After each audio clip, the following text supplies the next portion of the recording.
श्री स्वामी समर्थांचा संदेश. आता माझी वेळ आहे. थांब बाळा, एक क्षण थांब. स्क्रोल करू नकोस. हा शब्द फक्त डोळ्यांसाठी नाही, तो थेट तुझ्या मनाशी बोलायला आलेला आहे. आज तू इथे आलास हा योगायोग नाही, कारण श्री स्वामी समर्थ कधीही उगाच कुणालाही बोलवत नाहीत. तू आतून किती थकलायस हे तुझ्या घरच्यांनाही माहीत नाही, पण स्वामींना माहीत आहे. तू हसतोयस, बोलतोयस, काम करतोयस, पण आत कुठेतरी तुटत चाललायस. रात्री उशाला डोळे लावताना तू किती वेळा देवाला एकच प्रश्न विचारलास, आता तरी माझं ऐकणार का? आज तोच प्रश्न स्वामी तुझ्याकडून नाही, स्वामी तुलाच विचारतायत. तू अजून हार मानलेली नाहीस ना? लोकांना वाटतं तू मजबूत आहेस, पण त्यांना हे कळत नाही की मजबूत राहण्यासाठी तू रोज स्वतःशीच लढतोयस. तुझं दुःख मोठं नाही म्हणणारे कधी तुझ्या जागी उभे राहिले नाहीत, पण स्वामी उभे होते आणि राहणार आहेत. तू कधी मंदिरात जाऊन फक्त उभा राहिलास का? काही मागितलं नाही, फक्त डोळे मिटून आता बस झालं स्वामी असं मनात म्हणालास का? त्या क्षणी तुझ्या डोळ्यातून आलेला अश्रू स्वामींनी पाहिला होता. लोक तुला म्हणाले, वेळ बदलते, सहन कर, सगळं ठीक होईल. पण कुणी हे नाही सांगितलं की सहन करताना माणूस आतून मरत जातो. स्वामींनी ते पाहिलं, म्हणून आज हा शब्द तुझ्यापर्यंत पोहोचला आहे. बाळा, तू एकटा नाहीस. तुला वाटतं देवाने तुला विसरलंय, पण स्वामी कधीच विसरत नाहीत जे शांतपणे सहन करतात.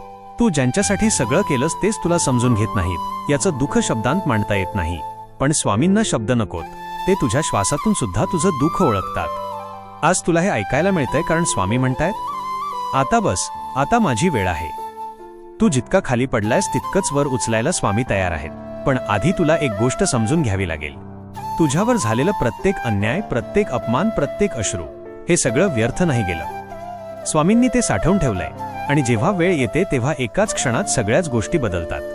तू फक्त हे लक्षात ठेव, स्वामी उशीर करतात, नकार नाही देत. आज जर तुला वाटत असेल की काहीच उरलेलं नाही तर हे ऐक.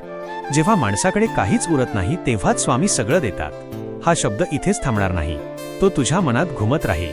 कारण हा शब्द नाही, हा स्वामींचा हात आहे जो तुझ्या खांद्यावर ठेवलेला आहे. बाळा, डोळे मिट, एक दीर्घ श्वास घे आणि मनात फक्त एवढंच म्हण, स्वामी आता सगळं तुमच्यावर. आणि मग पहा चमत्कार कसा सुरू होतो ते. आणि बाळा, तू जेव्हा स्वामी आता सगळं तुमच्यावर असं मनात म्हणतोस ना, तेव्हा स्वामी फक्त ऐकत नाहीत, ते कामाला लागतात. पण लक्षात ठेव, स्वामींचं काम शांत असतं, गोंगाटात नाही. ते तुझ्या आयुष्यात हळूहळू बदल घडवतात आणि तुला कळतही नाही की चमत्कार कधी सुरू झाला. तू आज जे दुःख सहन करतोयस ते उद्या तुला इतरांसाठी आधार बनवणार आहे, कारण स्वामी कोणालाही मोडून टाकत नाहीत, ते घडवतात.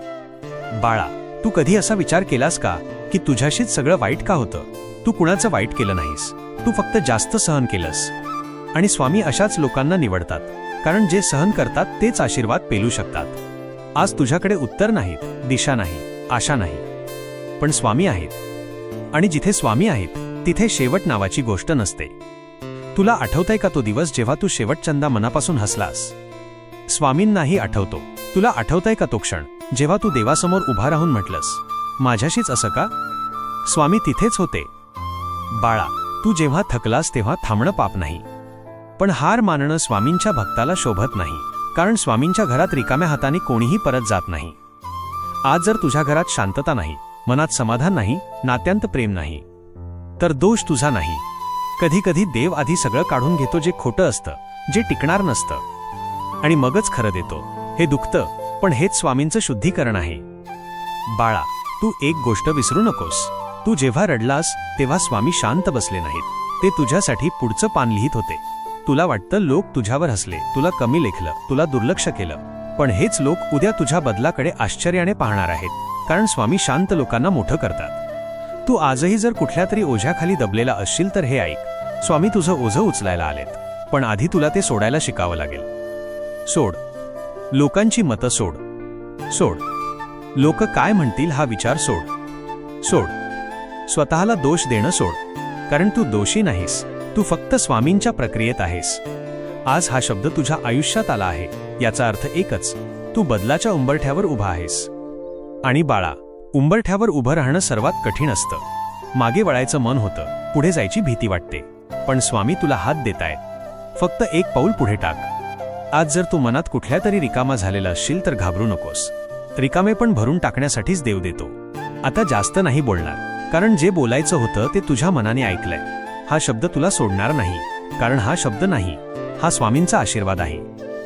आणि बाळा, आता जे होणार आहे ते चमत्कार नाही म्हणणार, ते फक्त स्वामींची कृपा असेल. श्री स्वामी समर्थ.